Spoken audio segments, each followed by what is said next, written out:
We have enough belief in God for our eternity, but not for our Monday. Confidence is built before the crisis. There you go. It's not built in the middle of a crisis. Psalms here is addressing fears, and it's not trying to minimize it. It's letting you know flat out, these are some big things to deal with, guys. There's a difference in knowledge and wisdom, right? I can have a lot of answers, but wisdom is how do I take that knowledge and actually let it change me and live by it? God's faithfulness, it's the foundation of that confidence. It's not our faithfulness. Bigger fear cancels the smaller fear. Yeah, that was good. That's the bigger fear. A God that holds your soul. I would say that Satan's biggest strategy is not to destroy your faith. I would say that Satan's biggest strategy is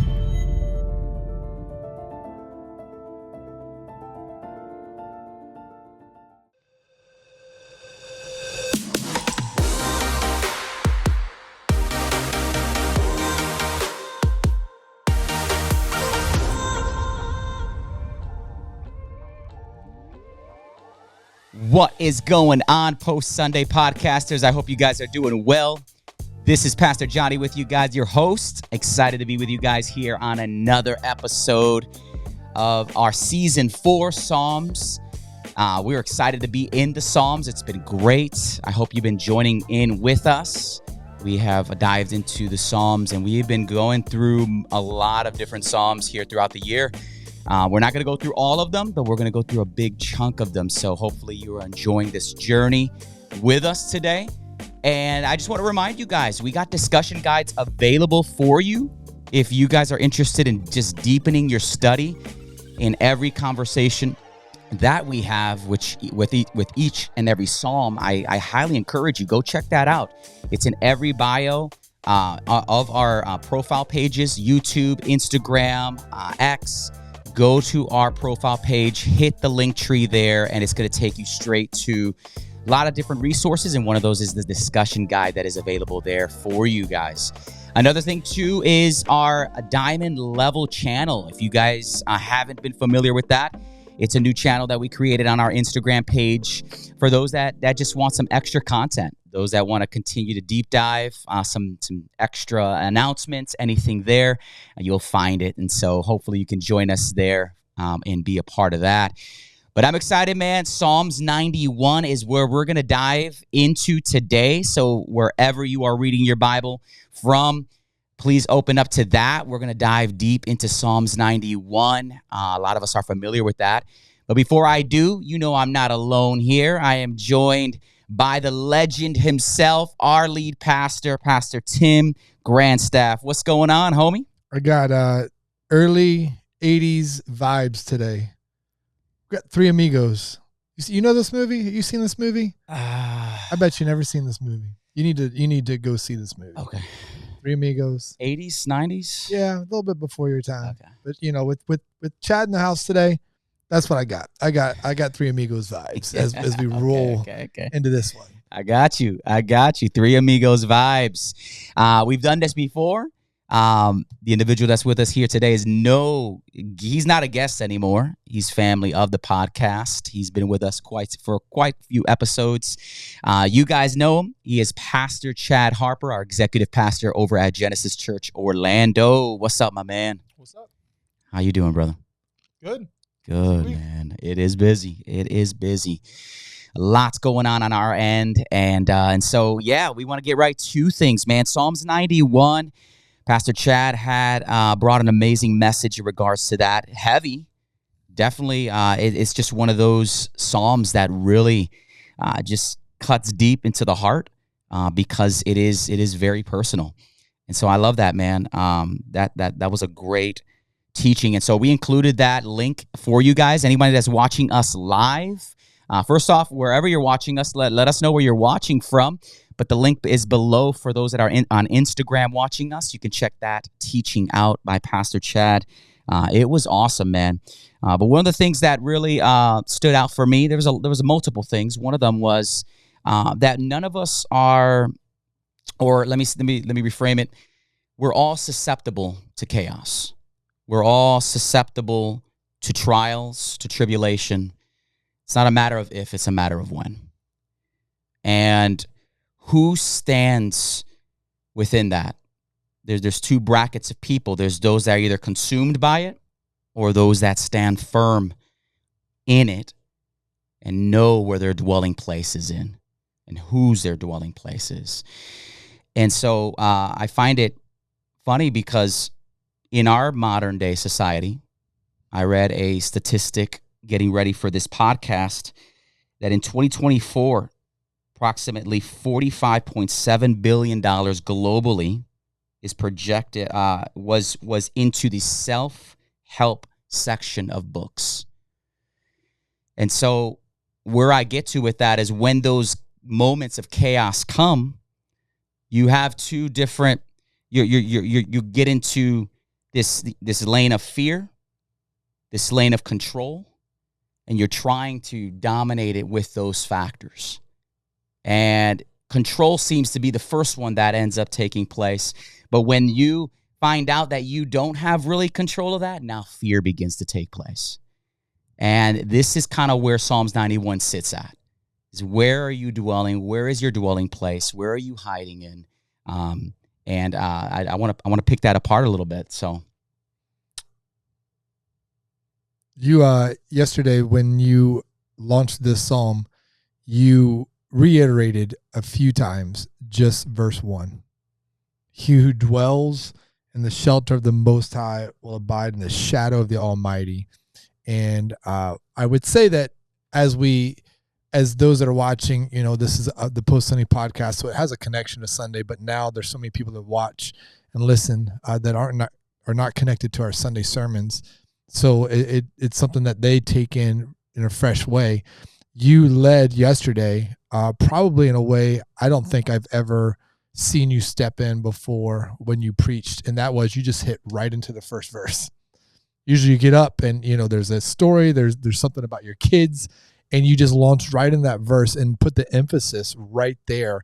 And I think that is the reason why we're here today, to unpack that, because there's a lot of emphasis in that first verse that allows us to really take a look at what this whole psalm really is about and what it means for us as we're walking through these seasons of life. Yeah, it's yesterday was it's a psalm that I've known a lot about recently. It's a psalm that before even I knew that I was going to be teaching on that psalm. It's a psalm that I've been reading over and over and over again. So, and I'm a control freak, and so I think a lot of times, being a control freak lends itself to making sure that you stay where you need to stay for the amount of time you need to stay there. But yet, it's just that first verse sets the whole thing. It sets everything, because that's the rest of the passage. You would read it completely different without the first verse. If you take this psalm, it's like Psalm 112.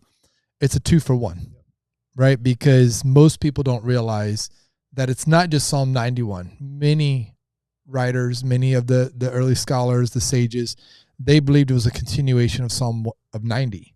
So it starts there with the prayer of Moses. So there's a debate, like, is this a psalm from Moses, or is this David writing because of the prayer of Moses and because of the history of the nation of Israel? But when you look at that concept of shadow, you said yesterday something that I wrote in my notes. Shadow obviously was protection biblically, but you said the sun's never gone, the sun's still shining. Shadow and shade were relief.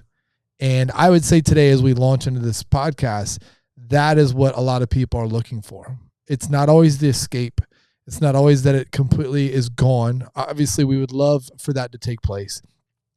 But many times it's the relief. It was blazing hot yesterday in Florida, and it's going to be blazing hot across the country.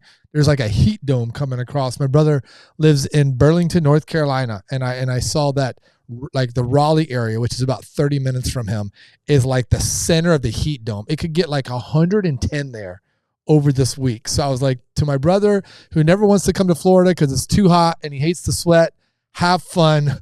We'll be cool down here in Florida with our 100-degree weather while you got 110. But when you look at that and you look at the Psalm, and as you said, the emphasis starts there, it's because whether it's from Moses or it's David writing about the time of Moses, it would place it with the people in the desert, in the wilderness. So they understand this scorching heat. They understand this dry, just the dry mountaintops and the valleys that they're walking through. They would understand like, hey, I need a shadow. I need shade. I need relief in my journey. And for many people today, that's what we're looking for. That's what we need. Yeah, facts. They paint a really good picture of imagery because that's what they have to frame their work in. That's the picture that they painted in. That's all they have reference to. They don't have Google, so they don't. They can't do a search. They just look at their environments. They look at their past. They look at what they've been through. They look at heritage, history. What is that spoken to as well?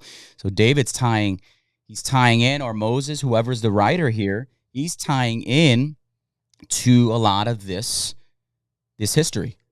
And so I love that, man. Verse 1, I mean, like you said, it packs the punch. Yeah, that dwells. Yeah, I think the shadow is something that you seek out, and it's the relief, right? And a lot of people, they don't expect, and that's why I didn't spend a lot of time, they don't expect a life without trouble, right? And that's what I mentioned even yesterday. It's being able, we wish that we would know when it was coming so we could prepare better for it, but no one expects life to be perfect. I mean, if you do, you're under the age of 6, you know what I'm saying? And when everything is not perfect under the age of 6, life is falling apart. So I don't think adults, I don't think teens, young adults, even empty nesters, I don't think we expect life to be perfect, but I do hear a lot of people, I just need a relief, man. I just need a break. Can I just get a break from this? And that's why I even said yesterday, it's like the heat of Florida, hot, hotter, and hottest, right? 3 seasons. Yeah. And then that's people's life is it's just chaos, more chaos, and then even more chaos. And it's like, I just can't catch a break. I hear that a lot. I talk to PJ a lot. He obviously doing the counseling for a living. It's like, I just need a break, man. Can I just get a break? And then we just got back from the Bahamas. So I mean, it was a scorcher down there. We did have a breeze, which is great. But it was a scorcher, and you go out on these work sites, and it's like people are hiding 2x2, 3x3 under these little, just the shadow of a leaf, the shadow of a branch, the shadow of a bus. And it's just that relief. And so I feel like that's what a lot of people in their life, they want, is that relief. They want to be able to catch their breath. Like, can I just catch my breath? And that's what, when he talks about that, and he talks about, abiding in the shadow, it's something that if you abide in it, you dwell in it, you stay in it, it's just there, And so that to me is, I think what's the most important thing is it's staying in that shadow, finding the protection of it, and staying in that shadow, I think is the most important thing. I want to give people kind of a backdrop to this Psalm personally, because as we were working through the Psalms this year, but as Chad was about to preach and teach this Psalm, he hasn't preached in a few months, right? Like he hasn't preached because, as you said, there's been chaos in your life. And even yesterday, you didn't tell details, and that's not what this podcast is for. But those that know what you've been through, when you lean in and you say, relief from the chaos, and I've walked that and I felt that, is something that has become personal, because the season of life you've gone through and you've had moments, but here you are, you just lost your mom, your grandmother, but your mom, you have 2 little kids just at the stage of life where they're running and gunning and they're all over the place. And then, like you're on a trip with a missions team with 50 people down to the Bahamas. And so when you're talking about chaos and you're talking about just a little relief and you're talking about going through tragedy and loss and someone that's been in your life for all these years, this season that you're in, as you said, feels chaotic. And we've talked about that personally, but we were talking about it last week as well. And so this Psalm hits truly more personally to you. And you could feel that, I think, I guess the word would be tension in your tone early of like when you're talking about chaos and you're talking about relief, it's coming from deep inside of you. And so I just, for all those that are watching, listening to you, this is not just three pastors that are up here going, yeah, we know life's chaotic and we hope you find relief. I say that because the tone of all this is coming literally out of our own lives and the chaos that we're in. And you have two types we talked about, right? We're like, there's the chaos of I lost my mom, and it's the funeral arrangements, and it's family in town, and now it's been clearing out, the office and the bedroom and all those stages that people go through. And yet at the same time, we joke it's a busy week, because then on the work side, we have the largest outreach event of our whole year that we're staring down the barrel at. And so it's like on one end, people are dealing with the chaos of tragedy and heartache and difficult phone calls about illnesses and disease. And on the other hand, people are just dealing with the chaos of busyness like no other. But both people are saying the same thing from two different wells. Man, I could really use some relief right now. And that's what this psalm really lends itself to. Yeah, no, it does. When you're saying that, I think about those pauses in Psalms that are titled Selah. And you see them quite often in the Psalms. And it's almost like the writer is processing what he previously wrote and just almost hitting the pause button, going through that particular moment. And then now let me document what's happening, right? Like there has to be moments. Yes. When it comes to grief, you have to process that. That takes time. That takes space. You have to. None of us are robots, and we can't just continually keep piling on and going and moving on as if we don't have any feelings whatsoever. God created those things, so we have to respect those feelings and processes and allow that to God to work through that within us, to then reset us and get us going back into the flow of our life. But when you said that, I immediately thought of that, those Selah moments of pause. And so if we wrote our own Psalms chapter, how many pauses would we have in our life to process moments of difficulty, challenges, moments that are puzzling, all of that, right? There would be a lot, quite honestly. Yeah, I think, yesterday I started with control is an illusion, confidence is a choice. And one of the things that I didn't really speak heavily to was that confidence is built before the crisis. There you go. It's not built in the middle of a crisis. In the middle of the crisis, you pull to the surface what's already there, right? So I think that's why when I mentioned Jesus in the boat, with the disciples, he calms the sea, and then he says, why do you still not have faith? Like after everything we've walked through, right? Like you still have no faith. And for me, I think that's where a lot of people try to gain confidence in the crisis. And you don't gain confidence. It's built before. The day that that Granny died, they've lived with us for 16 years. My dad passed away a couple years back.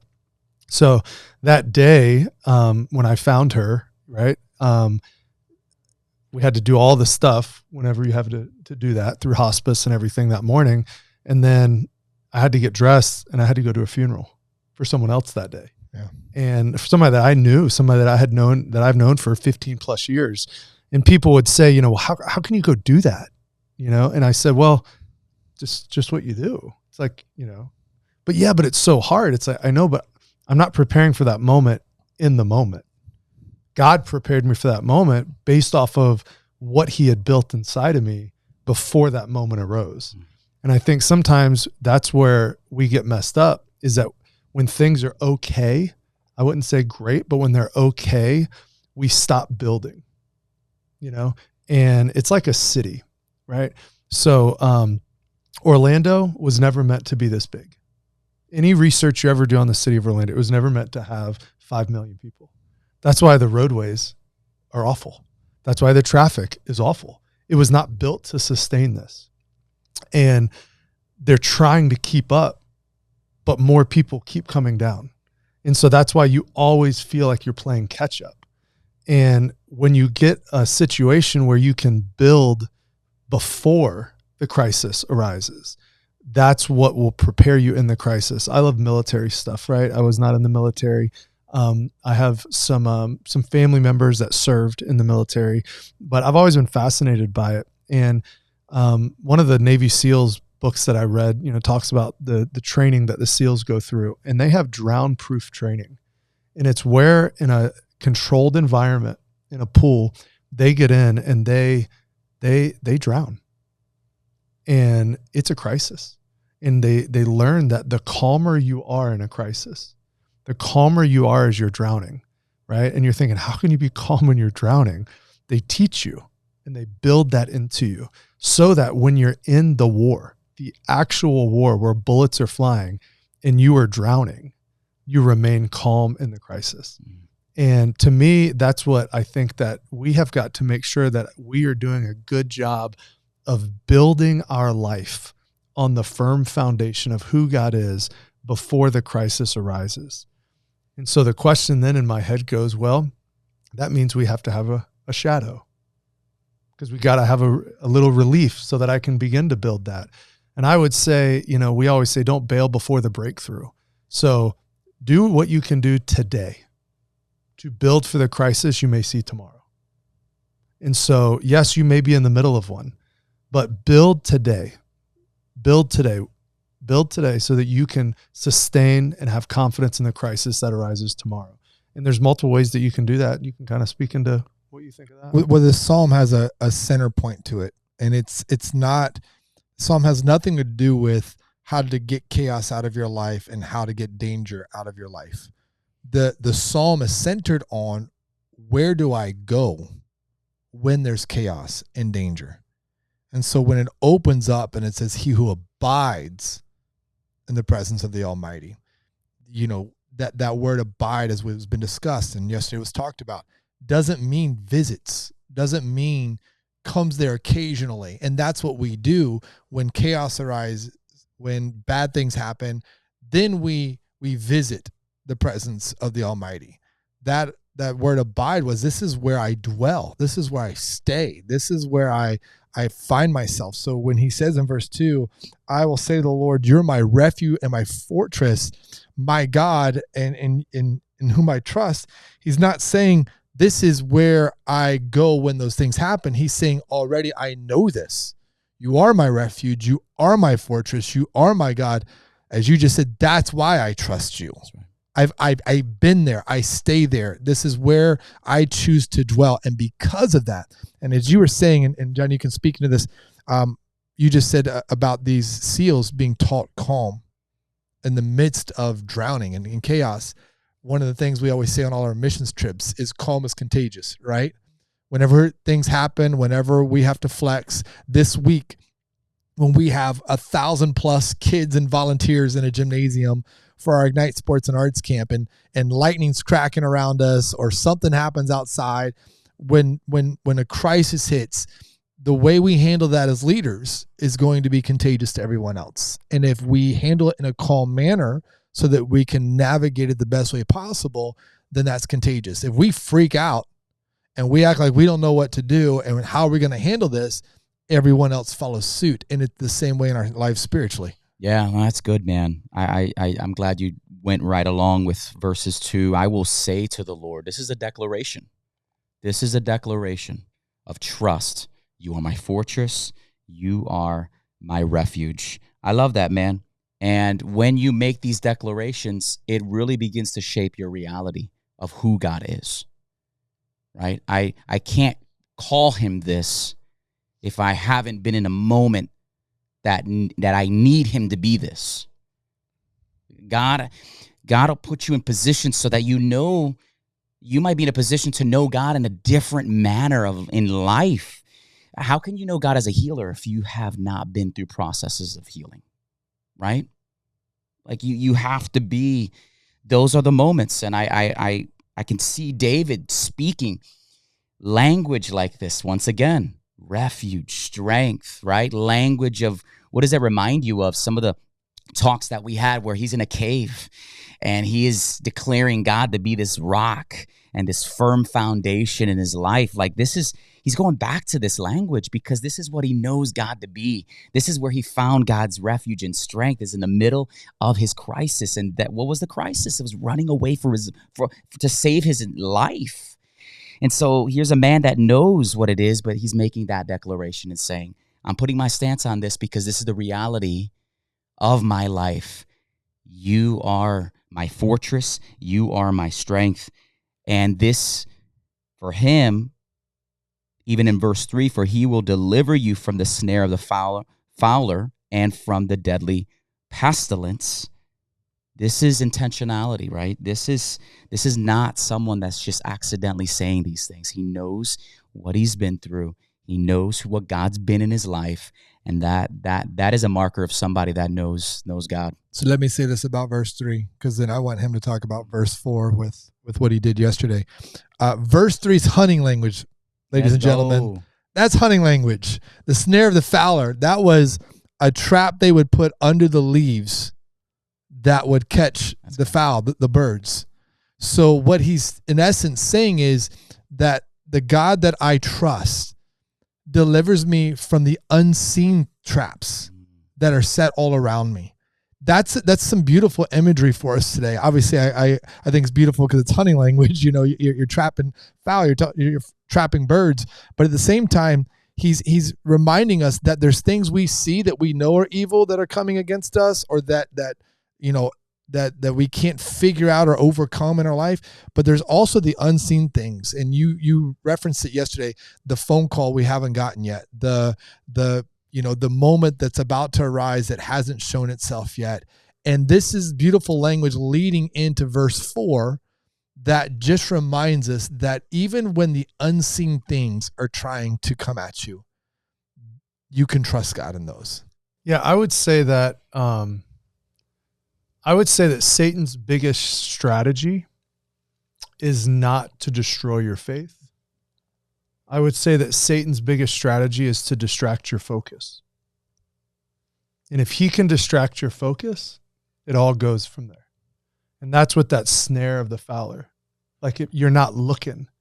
It's the thing you don't see. And when you focus, I mean, it goes back, and I know that it's the storm and the boat. They were so focused on the storm, the disciples, they lost the focus of the Jesus in the back because they couldn't see it. And I think it's not, like a lot of times it's not Satan trying to destroy your faith. He knows that if he can distract your focus, your faith will then go by the wayside. And so to me, that's where I see that as the distraction of don't be distracted, And I think sometimes for me as a systems and structure and strategy guy, sometimes I can be so distracted by trying to gain control about a situation that really I have no control over. And that's where my faith is lost, because my focus is on, I've got to control this. It's not like, and not to get super personal, but it's not like, my mom, Granny just died. It's like, I've been taking care of her for 2 years. You know what I'm saying? So the focus has always been, and it's like when the focus is distracted, the other things that are important, like Jesus being in the back of your boat, I got an idea, go wake him up. You know what I'm saying? Soon as the wind wakes up, go wake him up. And so, but our focus is on something else. And that's, Well, you said yesterday, there's two realities. There's the chaos in the world. Look around us. Last week, there were, how many earthquakes? I think it was 6. 6 in like 24-hour period. You've got war going on, even though we swear that we've heard there's going to be a ceasefire and all that stuff. You've got people being pulled out of the rubble down in Venezuela. You're seeing this on TV. There's the chaos of the world, and you look at that and you're just overwhelmed. And yet at the same time, it doesn't hit you the same because it's the world. It's not my world on a daily basis. And there's chaos in both, which shows the brokenness. And as we were sitting in the office last week, we really honed in on that verse 4. He will cover you with his pinions, and under his wings you will find refuge. His faithfulness is a shield and buckler. And we were just kind of tossing that around the conversation, talking through the nuances, as we said, about your personal life and the relief you've needed over the last few months. And then just that picture of what opinion is, which most people would read that and go, I have no idea, to coincide with the shelter of his wings, and that being the faithfulness of God in our lives. Yeah, I think that is, I really feel like God's faithfulness, it's the foundation of that confidence.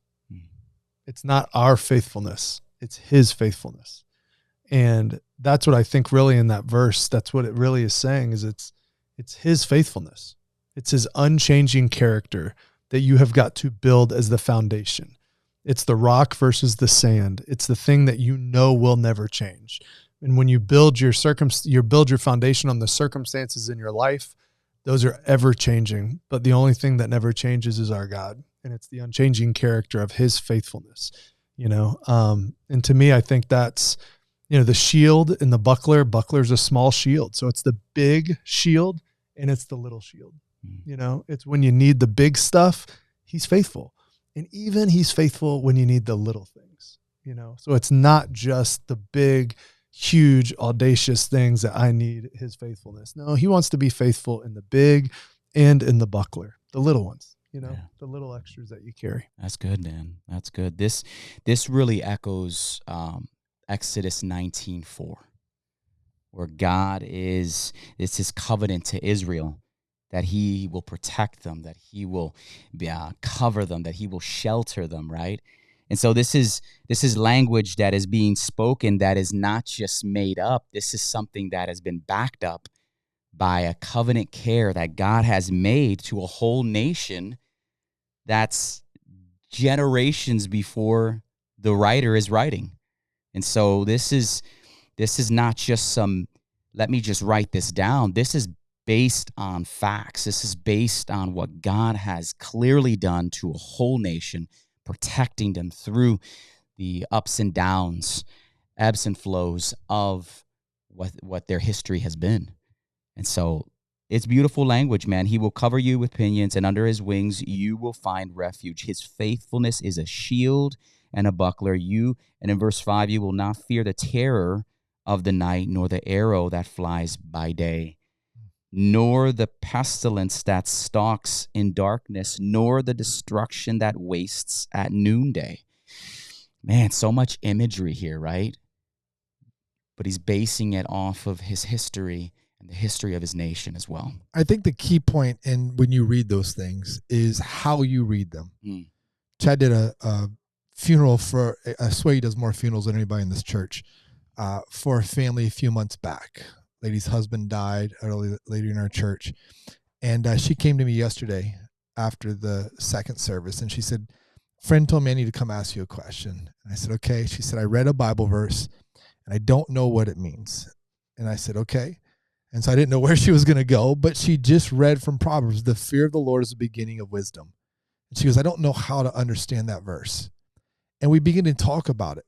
And I told her, I said, there's a difference in knowledge and wisdom, right? I can have a lot of answers, but wisdom is, how do I take that knowledge and actually let it change me and live by it?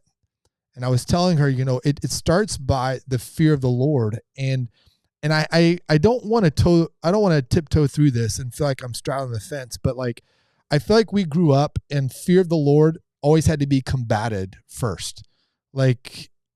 You have to know that that's not God as a big judge trying to beat you over the head with a baseball bat, and all those types of things. So it's almost like you have to do an asterisk before you talk about the fear of the Lord. But the fear of the Lord is what we have seen in every single psalm. So when David writes this, it's the Most High God. Chad talked about yesterday, El Shaddai, God Almighty. It's a reverence and it is an understanding that this is the Almighty God who created all of this. And I have to very quickly understand where he is and where I belong. And the first step of wisdom is humility. I know my place and I know God's place. And if I can start there, then as I gain knowledge, it will turn towards wisdom if I keep myself in the right place, in the right setting. If I ever get it out of place and I think that I'm bigger or I can control this or I can handle the chaos or I can do this and I don't need God, there's no longer wisdom in that. There's foolishness. And I can still have all the right answers along the way. And so when you look at verse 9 and it says, because you have made the Lord your dwelling place, the Most High, who is my refuge, no evil shall be allowed to befall you, no plague come near to your tent. So you read that, and then someone's going to go, okay, I'm making God my dwelling place. I'm trying to live under and surrender to the Almighty God. But then it says, no evil will come your way. Well, explain that to me. The writer is writing in covenant language. We don't live in a society that speaks about covenants very much. As a matter of fact, the only covenant we even have an idea about is marriage, and that gets broken more often than not. In the Bible, it was all covenant language. So there was this life and there was a life to come. There's what's happening with you immediately right now and what God has promised he will always do. And they were able to take things and read through the covenant of God's promise to them because he was almighty. So when it says no evil shall befall you, that did not mean they would not face heartache, trials, chaos, whatever it might be. It meant I know that evil doesn't get the final word in my life. That's the covenant I'm putting my trust in when it comes to this almighty God. And yesterday, Chad, you said this, you said the size of your problems does not compare to the size of my God. That's good. Yeah, I think it's, the fear of the Lord is just putting him in the correct place. Yes. Right. So, I've always learned knowledge is something you can gain. Wisdom comes from God himself. Wisdom is discernment, to apply the knowledge that you gain. And, when I look at, the faithfulness of God, I look at the size of the problems. You walk through big things sometimes that are really hard and you wish they didn't happen. But when you get through them, the sense of accomplishment and what you can learn and gain from those big things is so much greater than the little things that you could walk through or experience. And so the size of your problem, I think, is always relative as well. I had a guy, I can't remember who said it, but he said, the worst thing that ever happened to you, it's the worst thing that ever happened to you. So you compare everything to the worst thing that ever happened to you. So for, our children, our young ones, the worst thing that ever happened is no popsicle after they ate dinner. That's the worst thing's ever happened to them. So they compare everything to not getting a popsicle. And you look at them and you're thinking, what is your problem with the popsicle? But for us, the older we get, the more we go through those things. We've experienced, I've experienced quite a bit in my life. I know that we all have sitting here, but all of those things, God is still the same size. He's the same size when you don't get a popsicle. He's the same size when you bury your mom. He's the same size when you have a sibling that passes away, when you have to bury a child, all these things that I know people that are listening have walked through. God hasn't changed. He's the same God. And so to me, that's just a reminder that the big things that you go through in life, if you allow them and you have the biblical, confidence that comes from God's faithfulness, those big things can produce big things in your life you allow them. But if you only go through small things, you'll only allow small things to be produced in your life. So don't fret when the big arises. You know what I'm saying? Just remember that the confidence that you have today is built on what you do yesterday. That's good.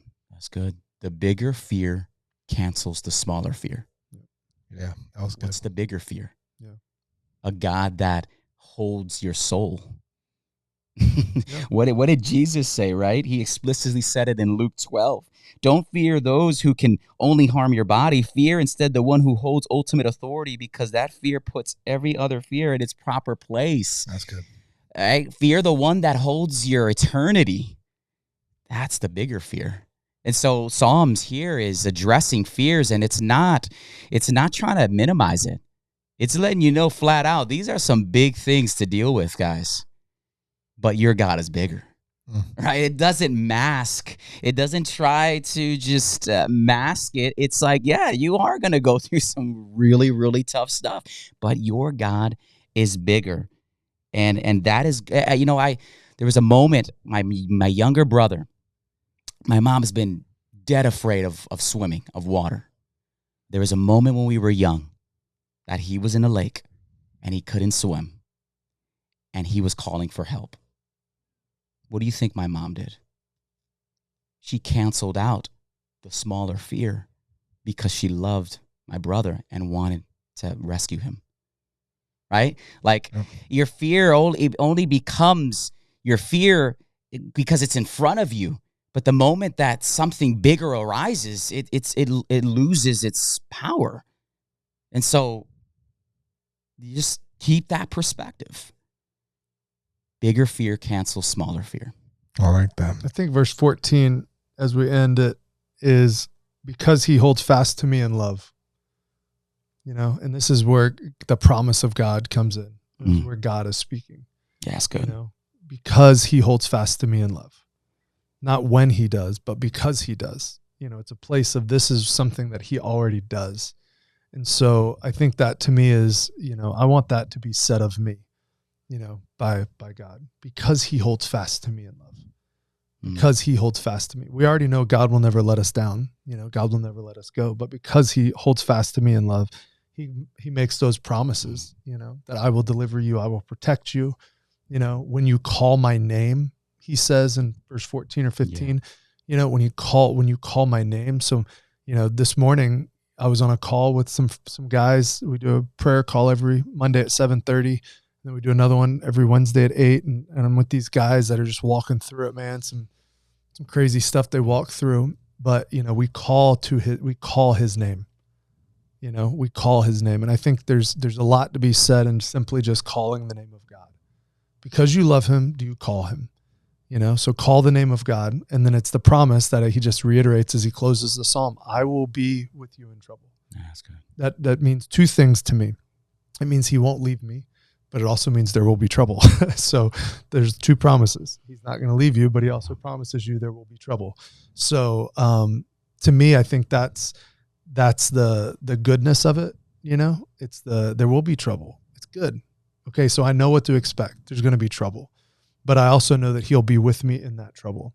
And then, the last verse is about a long life, about satisfying, and I think that is that's a place that I want, to be, is a long life where I'm satisfied by the things of God, not because my life was easy, not even because my life was hard, just because I knew who was in control of my life. And I think when you know who's in control, it's satisfying. And that's what I long for. I'll give you this deep dive real quick. Follow me. Dirty nugget. If you back up for a second as we're closing out, just run down this trail. Verse 11 says, "For he will command his angels concerning you to guard you in all your ways. On their hands they will bear you up, lest you strike your foot against a stone.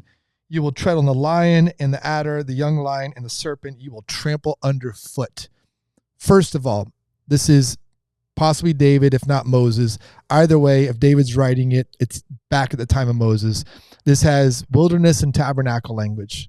So even under the wings of the Almighty, they knew the only wings that are visibly seen are inside the tabernacle. It's the cherubim over, the presence of God. It rests there. That's where I want to dwell. I want to be right where the presence of God is, under the wings of the cherubim, under the angel's wings, where the throne of God is sitting in the presence of his people. Satan uses this against Jesus when he tempts him in the wilderness in Matthew chapter 4. It's the second temptation. He takes him up on the pinnacle of what? The temple, now where the presence of God would have been. And then he quotes this first line of verse 11, "For he will command his angels concerning you." The sages would say, why did he only quote the first line of this truth? So he takes Jesus to this psalm in a moment where he's trying to tempt him, trap him, ensnare him, and really say, hey, is all of this going to work out and be true? But he omits the rest of it. And why does he omit the rest of it and not quote it? Because it says, on their hands they will bear you up, the angels that he's telling Jesus to call upon, lest you strike your foot against a stone. And then listen what it says. You will tread on the lion and the adder, the young lion and the serpent you will trample. So the truth in the psalm already declares that God will trample the serpent. He will trample the tempter. He doesn't even want to quote that part. He doesn't want to talk about that truth. He's kind of mocking, like, hey, throw yourself off and see if the angels will catch you up in their hands. But I'm not even touching the other verse. And I think it's exactly right. And I think that's beautiful because that shows what the tempter really is and Lucifer, the liar, is. He's going to give you half the truth. He's only going to give you half the truth in your chaos. He's only going to give you half the truth in your tragedy. He's going to only give you half the truth when life feels like it's crumbling apart. He doesn't want you to have the whole truth. And as you just said, the whole truth is that this God will never leave you. He will give you long days. The Hebrew says in the length of your days. So it doesn't promise long life. We're all going to live to 95. That's the wrong way to read it. Long is relative. It means the length of your days, he will satisfy you. So when you ask the question, how long do I have to face this chaos or this turmoil or whatever it is that I'm in the midst of? No, I don't ask the question, how long? I make sure I dwell and then I let him satisfy me and the length of those days that I'm going to walk through. That's the beauty of it. But the beauty is that even the enemy knows the truth of this psalm. So much so that he's like, I'm not touching the rest. I'm just going to tempt you with a piece of it, but I know the ending of it. And that's what we have to hold on to today. If I trust God, I trust the God of the whole psalm, not just one line of it. And I hold to all of that. And I use that against the attacks of the enemy, the ones seen and the ones unseen when he comes and he tempts me. Dang. Well, the lion is the loud.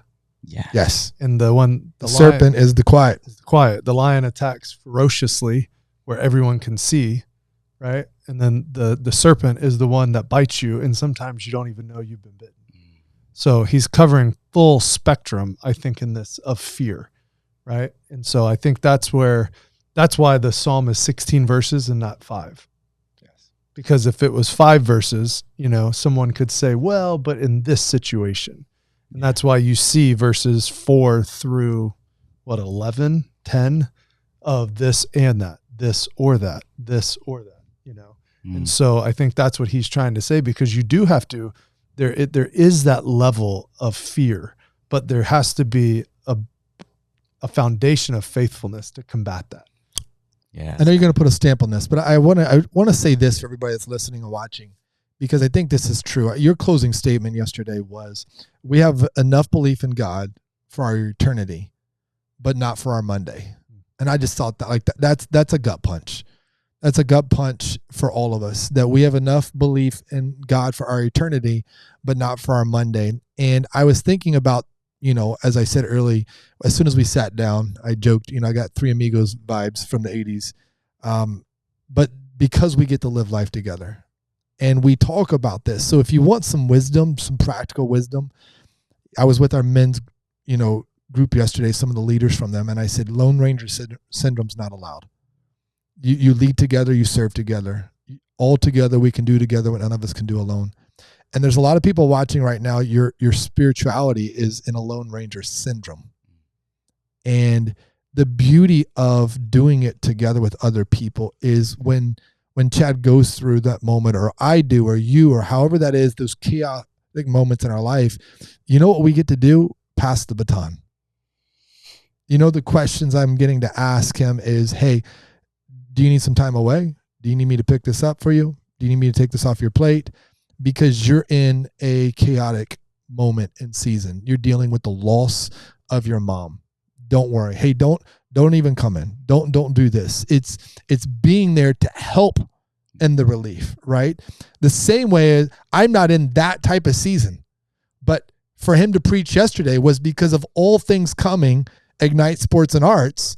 It was already pre-planned. Hey, let me grab the baton. Let me be the one to preach tomorrow, because this weekend, you're finalizing some details for everything that's coming along, and the ability to pass the baton to people. And there are sadly some people that don't have that. And that's the encouragement piece of getting in a church, serving on a team. Why? Because you're rubbing elbows with people that you normally wouldn't. And because of that, you eventually build friendships and relationships, and people can be there. They can grab the baton. They can help bring some relief. You need God. Don't let people replace God to bring ultimate relief. But along the way, people can also bring some relief into your chaos. And I think it's beautiful. Yeah, that's awesome, man. A lot of truth there on that back end piece. If you get a chance, we'll have this out for you guys on demand on Tuesday. But man, I would go back and just listen to just some bombs that were dropped in this last 5 minutes. that was fantastic. I just Psalms 91. I love that it doesn't offer escape from difficulty, right? It's more valuable than that. It's presence within the difficulty.